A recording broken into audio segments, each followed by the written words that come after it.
All right, guys, so today is the day. Today is finally the day that we're gonna get a problem fixed with the C7 Corvette, and we're also gonna do a little bit of maintenance to the ZR1. What kind of maintenance, you're asking? Well, let's jump right into it. So any of the OG subscribers out there, you're gonna know I've had this particular ZR1 now for going on 4 years. This car is about 3.5 years old, and I've loved every second of it, but there's a little bit of maintenance we have to do today, and we're also gonna fix a problem that I have had with this car since day one. There's actually 2 issues, and they're 2 pretty big issues. Let's talk about it. But before we do, let's do a cold start.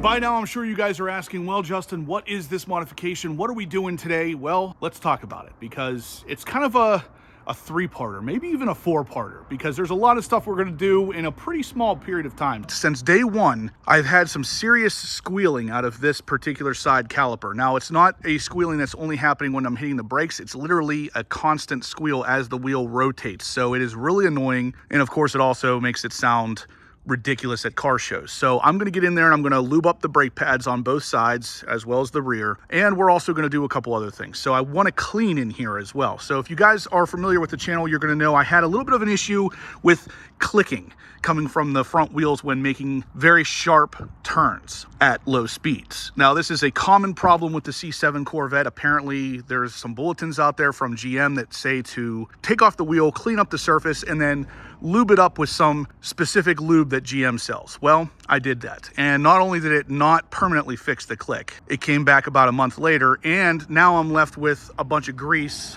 that is in between the wheel and the hub of the actual car, and in a very centrifuge style fashion, it has slung grease everywhere. It has attracted a bunch of dirt and dust, so I need to take that wheel off to clean all that up, as well as lube up the brake pads there to hopefully fix that squealing. And while the wheel's off, we're gonna finally lower this car. Yeah, so I've gotten a lot of requests from you guys about lowering this thing because of how kind of high it sits. There's a lot of wheel gap on this car in the front especially, and yeah, that needs to go bye-byes. The rear, kind of the same story. We're going to lower the entire car since we're in there anyway. And I have something else that's going to help with the appearance and also possibly help with that clicking noise. And that is going to be a 1/4-inch wheel spacer. We're going to put those on as well. So we are lowering the car, we are widening the car, and we're potentially fixing 2 different issues by doing our maintenance and modifications today. So let's get this thing jacked up and start into the process. So first things first, the obligatory measurement of the stock setup. So we're going to go from the ground up to the bottom of the front fender. Kind of do it right in the center here, and we are at about 26 3/4 of an inch. Now, since I know this is going to come up, no, I am not damaging the suspension. No, this is not something that GM doesn't recommend. For the 2019 Corvette ZR1, it's actually in the owner's manual that you should lower this car prior to track engagement. So on page 164, it tells you how to lower the car, and it specifically details the ZR1, not the Z06, not the base C7 Stingray or the Grand Sport. It specifically says the ZR1 should be lowered in the front end. Now, it does say for track use, but at the same time, it doesn't matter. I like the look of it, and if it's good for track, it's good for me on the street as well. They do say they don't recommend it for the street, but it's only because it's going to sit lower and you're going to damage your splitter most likely. But I'm a very cautious driver, so yeah, we'll see what happens. Also, I have another splitter sitting in the shed just in case. So whether you agree with the lowering aspect of this or not, there is some maintenance that needs to be done, so here we go. And then I'm going to try to give you a little bit of a close-up here. You can kind of see the grease and just the overall dirt that has accumulated in there. It's unfortunate, but it's not super terrible. It's just, I'm kind of OCD with this stuff, and I like this to be clean. Obviously, it's a ZR1, I want it to be clean. But let's go ahead and jack this thing up and get it ready. So the ZR1's up in the air. I'm going to go ahead and get these lugs fully removed, which, yeah, guys, by the way, if you're looking for lug nuts, these are McGuard lug nuts, and they still look absolutely perfect. Been on and off this car probably 30 times at this point, and other than the base that gets scratched up, but you don't even see that, these have held up perfectly. If you're interested in some black lug nuts for your C7, I'll link these in the description down below. And with the lug nuts out comes the secret weapon, guys. These are 2 lug nut extenders, so basically we're going to put those inside where the lug nuts would go, and then we can slide this wheel off right over top of these. The biggest benefit for these is it's going to allow that wheel to come right off and not hit the carbon ceramic rotor. Now you can actually buy these on my website. They're linked in the description below. So with those in place like that, you can just grab the wheel. You can literally slide it off. So as you can see, it will literally support the weight of the wheel all the way to the point where it's past that carbon ceramic rotor, and we are good to go. And now you can really see that grease that's in there. Don't make the mistake I did. That does not fix it. If it does anything, it will prolong the sound from coming back about a month, but that is not the fix for this. So with the wheel off, we're gonna go ahead and remove the extensions here. We don't really need those on there anymore. So what we're gonna be using today, guys, is a combination of some brake parts cleaner, and we're also gonna use some engine bright. Now this is just basically a degreaser. Any kind of degreaser will work, but I've noticed this stuff works pretty well for this. I already did the driver's side and this took the grease right off, whereas that stuff is just like super sticky and nothing else I can find would take that off. So if you need this, I'll try to link it in the description down below. It's been a while since I bought this, so they may not even make it anymore, but this works really well. What we're gonna do is just spray it on there, let it sit for a little bit, spray it again, agitate it a little bit, and then ultimately wipe it off. In my testing here, it does not affect getting on any kind of colored parts of the rotor or caliper. After this is all cleaned up, I'll go ahead and hose everything down with some nice soap and everything just to kind of neutralize anything that might be a problem in the future. So we agitated it a little bit, and I hit it with another little bit of a round of this degreaser. We're gonna let it sit a little bit, and then we're gonna agitate it again. Now to agitate it, all you really need is just something with some stiff bristles. This was just a wheel brush cleaner I bought at Walmart for real cheap, but it has really stiff bristles on it to kind of knock some of that grease loose. And it does a pretty good job. Afterwards, I'll just pitch it because it's not gonna be any good. This stuff is very petroleum based, so it doesn't have the best smell, and you're not gonna be able to reuse this for anything. It's gonna be covered in grease. And then we can even turn the rotor a little bit to get that part that's hidden by the caliper, just to make sure it's all nice and agitated. That way when we hose this off, everything comes off. So you probably won't be able to tell on camera, but I can tell in person that the grease is almost totally gone, but I'm gonna hit it one more time just to ensure we do not have to do this again, because this is kind of a pain. This is what I would call spring cleaning, even though it's not spring yet. Once you're pretty sure all of the grease is removed, we're gonna go ahead and hit it with the foam cannon to clean everything up.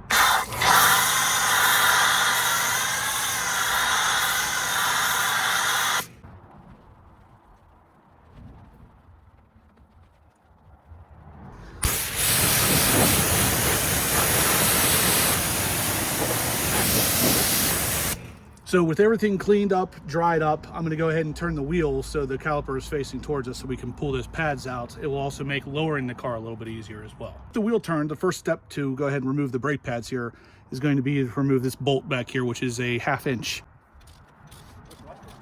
With the bolt out of the back, you can go ahead and slide this one out, and with this out, it will allow you to basically get to the brake pads. Now we need to knock out these 2 pins. You can do that with a tiny screwdriver or your choice of little items that will allow you to knock these pins out. Obviously you want to be careful around the paint.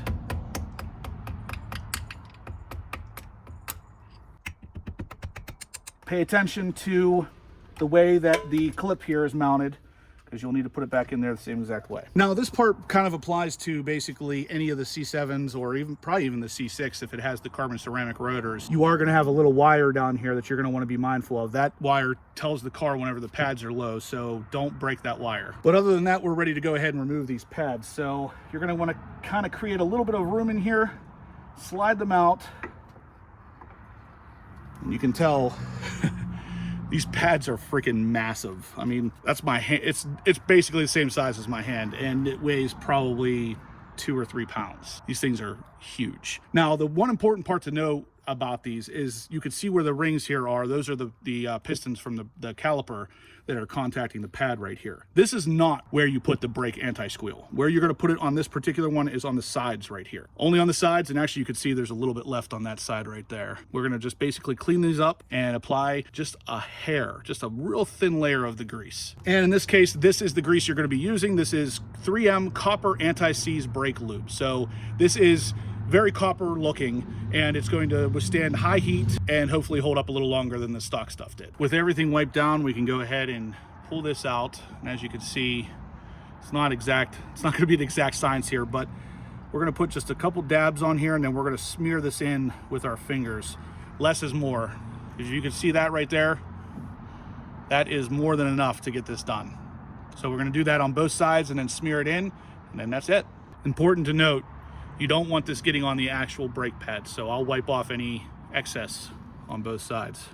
But you do want this entire side piece covered with a thin layer of this grease, because this is what will help stop that squealing sound. I'm gonna also clean the areas where the pads sit inside the caliper, just with a dry rag, just kind of wipe it down in there. Now we're good to go. We can just slide them back in,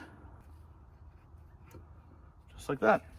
And then we'll do the same thing for the back side. Next, we're gonna go ahead and clean up the pins. We're just gonna wipe them down with some water and then put a little bit of anti-squeal on these as well before putting everything back together. So the pins are cleaned up, lubed up. Now we're gonna go ahead and put this back in place and then put the center bolt through, knock these into place, and we are good to go. This bolt goes in underneath, and then this will be pressed down into place while you're knocking that pin through as well. I'll tighten these bolts up and then we are ready to lower this bad boy. The next step here is going to be to lower the car. So what you're going to need is a 10mm ratcheting wrench like this one. And we can get back here. You can actually see the bolt head is right here, marked with the yellow. We're just going to loosen that basically until it's all the way down. Now, the easiest way to do that is going to be to jack the car up a little bit and use my jack stand underneath the composite leaf spring that runs right here to take the weight off of it so I can then loosen that bolt. Yep, and as you can see, all we're doing is loosening it basically. And that is bringing the pad that contacts the control arm up higher.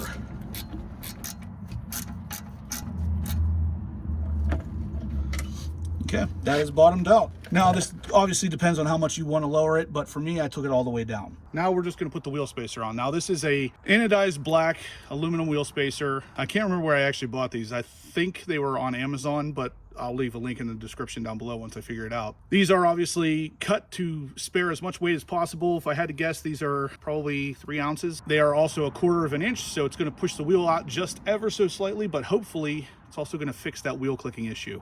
Stay tuned for the answer on that one, but these install really easily, just like that. We're good to go. Now, of course, comes the real star of the show again, are the lug extenders. We're gonna go ahead and put these on before we throw the wheel on. That way it is super easy to guide that into place without messing up the carbon ceramic rotor. So we cleaned the back side of the wheel, which I forgot to mention also needs cleaned with all that grease on it. We did that off camera because it's more of the same. So it's ready to go now. I'm gonna lift it onto the lug extenders here. Again, link in the description down below if you wanna get something like this for your car. So let's go ahead and get this wheel up on there. Just like that.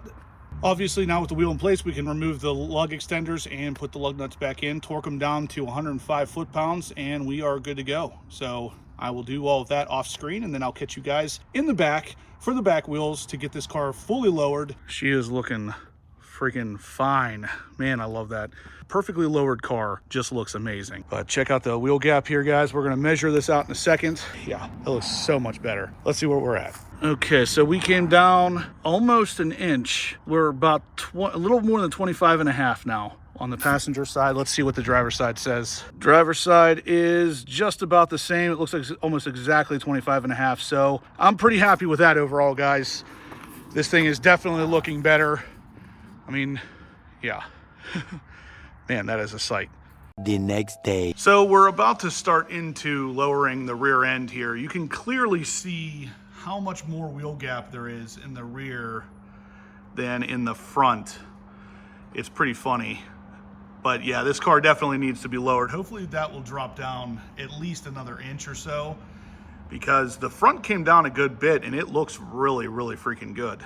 Anyway, let's go ahead and get that rear wheel off and then we are ready to get started. So before we start into this too much, we're gonna do the same thing we did in the front. We're gonna measure from the center of the wheel up to the bottom of the fender. We're at exactly 28.5 inches. So let's see where we end up. So guys, like I said, once again, lug extenders just freaking saving the day. You can just slide the wheel right off and at no point does it contact that rotor or the caliper. Freaking fantastic stuff right there. We're gonna go ahead and clean up the face of the rotor here. Nothing like we had to do in the front because there was no grease applied back here. And then we're also going to pop those brake pads out and grease them up as well. And then we're gonna lower the rear end and we're good to go. So we'll just use a little bit of brake parts cleaner. Kind of spray everything down and wipe it down with a microfiber towel. This is just to make sure that that surface is as clean as possible for when we put the wheel spacers in. And then just like with the front, we'll go ahead and clean these up, lube them up a little bit, as well as the sides of the brake pads. So you can see these ones are definitely not as big as the fronts, but they also do not have any brake lube left on the sides either. So we'll clean that up with some brake part cleaner and then get a little bit of the anti-squeal or brake lube applied to it. I'm gonna also go ahead and spray some of this inside the caliper here, just where the pad actually sits.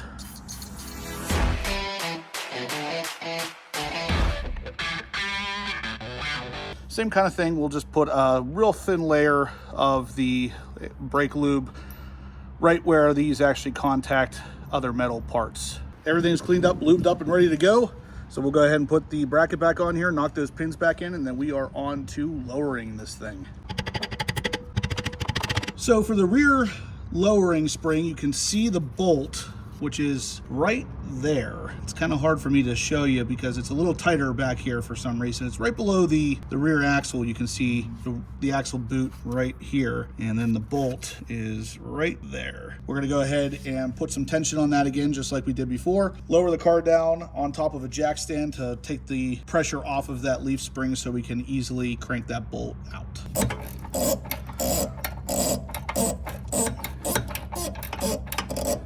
I think this might give you a better view of it if I just go kind of freehand here. So obviously this is the driver's side rear. If we come around the back here,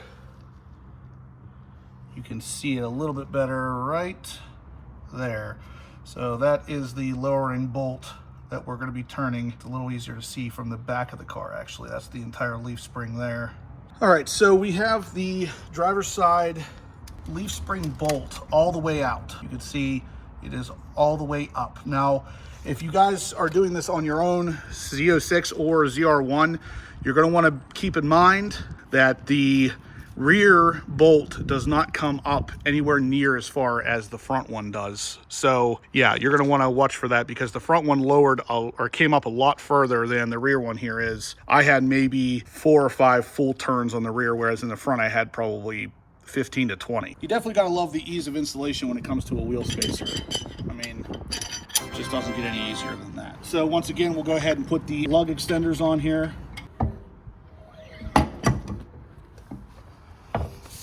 God, I love those things. All right, guys, so we are all done with the project today. The ZR1 got some love. Like I said, it needed some maintenance, and I wanted to get that front end finally lowered down. And it definitely came down. As you can see, there is next to no wheel gap there now, and we got all the grime cleaned up in there. We got the brake pads lubed up. We got a 1/4-inch spacer in place. And we did something pretty similar with the rear, but you can tell the rear does not come down as much. So honestly, the rear only came down about 1/4 of an inch, whereas the front came down almost a full inch. So I'm gonna give this time to settle a little bit before I determine what I wanna do next. The Corvette should have a little bit of a raked appearance where the rear is higher than the front. So hopefully this drops another 1/2 inch or so after I drive it around a little bit. Either way, brakes are all lubed up, 1/4-inch spacers all the way around. The car is now officially lowered. So if you liked what you saw here, guys, please smash that thumbs up button. Let me know you're liking the content because there's a lot of stuff to come with the ZR1. There's actually a bunch of parts sitting over there. I don't want to give too much away yet, but we got some other parts coming for the car that you are definitely going to want to see. So if you haven't subscribed yet, please do. Going to have loads of content on this thing coming. So yeah, stay tuned. And as always, guys, I will catch you in the next upload.